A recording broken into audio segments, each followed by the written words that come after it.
আজকে থেকে দোষ ধরবেন নিজের, অন্যের করবেন প্রশংসা। যদি কামিয়াব হতে চান দোষ ধরবেন নিজের, অন্যের করবেন প্রশংসা।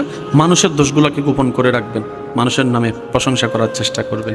আপনি অন্যের ইজ্জতের হেফাজত করবেন, ওনার আল্লাহ আপনার ইজ্জতের হেফাজত করবে। সুবহানাল্লাহ। আপনি অন্যের মুখে হাসি ফুটান, ওনার আল্লাহ আপনার জীবনে হাসি ফুটাবেই ফুটাবেই ফুটাবে।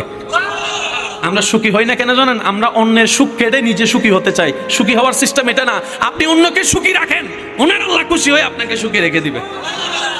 আজকে থেকে দোষ ধরবেন নিজের, অন্যের করবেন প্রশংসা। যদি কামিয়াব হতে চান দোষ ধরবেন নিজের, অন্যের করবেন প্রশংসা। মানুষের দোষগুলোকে গোপন করে রাখবেন, মানুষের নামে প্রশংসা করার চেষ্টা করবেন। আপনি অন্যের ইজ্জতের হেফাজত করবেন, ওনার আল্লাহ আপনার ইজ্জতের হেফাজত করবে। সুবহানাল্লাহ। আপনি অন্যের মুখে হাসি ফুটান, ওনার আল্লাহ আপনার জীবনে হাসি ফুটাবেই ফুটাবেই ফুটাবে।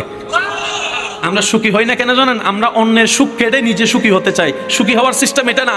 আপনি অন্যকে সুখী রাখেন, ওনার আল্লাহ খুশি হয়ে আপনাকে সুখী রেখে দিবে।